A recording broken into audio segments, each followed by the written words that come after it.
Hey there, design champions. Happy Wednesday. We're back at it again. Bada boom, back with a broom. Yes, that's right. My floor is very tidy. How about you? Hello, gorgeous. I'm so glad you guys made it through the maze of YouTube back to another video. Let's talk about what's on today's agenda. First off, we're gonna review the poll results for Alex's Nature Tech crossover logo. And then after that, guess what? We're back at it again, making 30 logos. We are on day 26. It's probably been about a year since I did day 25, but you know, time flies when you're designing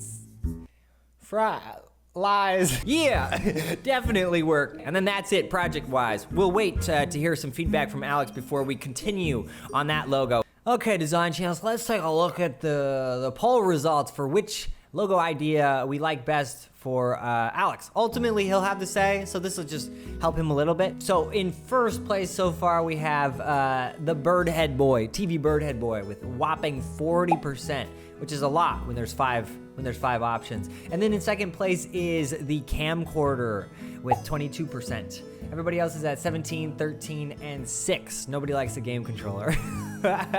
So probably this week sometime I'll continue on that, so make sure to come back for that. All right, let's make like a wheel and keep rolling here. If you're enjoying this video, just a quick reminder to like the video. Only if you want to though. If you don't like it, don't do it. But if you like the video, you know, it helps. It helps. All right, let's get back to the 30-day logo design challenge. This one comes to us design champions from a woman named Joanne Evans. Hey Joanne, my wine, my wife, it's a new online service that delivers wine to your doorstep. We're not sure exactly what direction to go in this, or you require a merlot color. Oh, okay, yeah. By the way, I know it's pronounced merlot. Somewhere around the, yes, color range. We also consider something that represents delivery, but it's not required. Thank you, Joanne Evans. My wine. Oh gosh. All right, Joanne Evans, I'm gonna get started on your wine logo, make a few options for you. Let's just hop into it. Hey guys, I hope your Tuesday's going well so far. Thanks for coming back to the video. I'm on this whole kick about finding intersecting ideas when making logos. So, you know, these 30-day logo challenges are just a fun way to test out different ideas and theories. So I came up with a list of things for service or delivery, and that brought me down this whole avenue of like a butler, or you're ringing a bell for the butler, or maybe you're ringing the doorbell because the wine had finally got to your house, just showed up out of nowhere. You didn't even pay for the service. They're trying to get you hooked on the spirits, make you alcoholic. So I came up with one version, which is this butler guy named Edward Stash. Edward Stash. And I want to give him a little classic twirly mustache, but I think later I decided to chop off his head. Well, not chop off his head. I didn't say that, okay? Just get rid of the head because it was too much detail. And then I think by getting rid of the head, it's not really a butler, but that's fine because it's more of a tuxedo.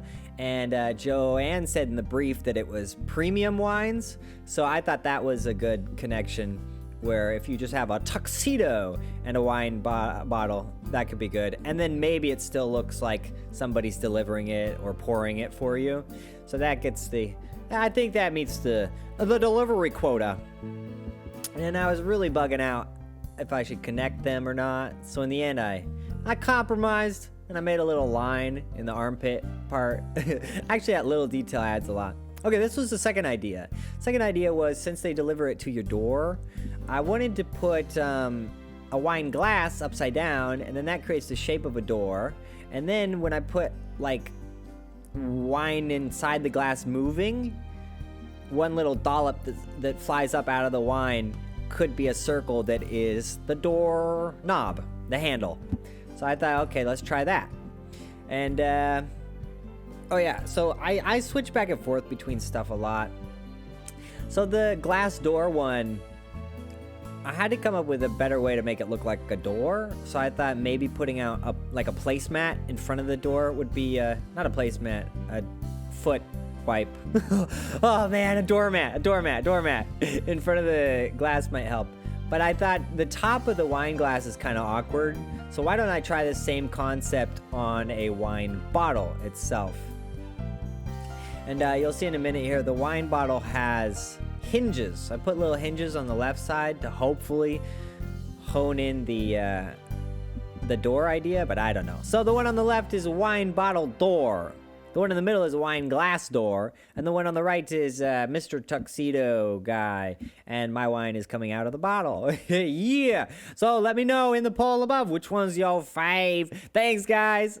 Okay, my beautiful cups of froyos, so those are the 3 logo ideas I came up with. Am I in love with any of them? Not really. But maybe if you guys chose which one you thought was best, and then also let me know like how to make it better, maybe, or if there's other ideas. That would be very helpful. And then maybe we can come back and make a little revision if we want to. All right, now for our discussion time. Yesterday, I asked you, what do you think was more beneficial, creativity or work ethic? Courtney says work ethic is probably the most important thing of the two, because if you have tons of creativity, but you can never get yourself to do the work required to make that creative vision a reality, you got nothing, man. Vuka, on the other hand, writes, most definitely creativity, because work ethic could be forced while creativity can't. Now, this is a fantastical segue into today's question of the day, which is, what are some ways or things you do personally that have helped enhance your creativity or helped you generate more creative ideas? Are there things, big things you've done in your life or little things you do on a daily basis? I would love to read what you think in the comments. By the way, I read everybody's comments, but probably I'll just choose 2 to put in the videos. All right, my gumdrops, that concludes today's episode of Making Design Stuff. Thank you guys so much for being here and filling out polls and leaving comments. It's a really great feeling. I know 100% that design champions are the best. All right, come back tomorrow for another design project, you awesome possums, and stay alligator. Why can't I get that correct? Bye, guys.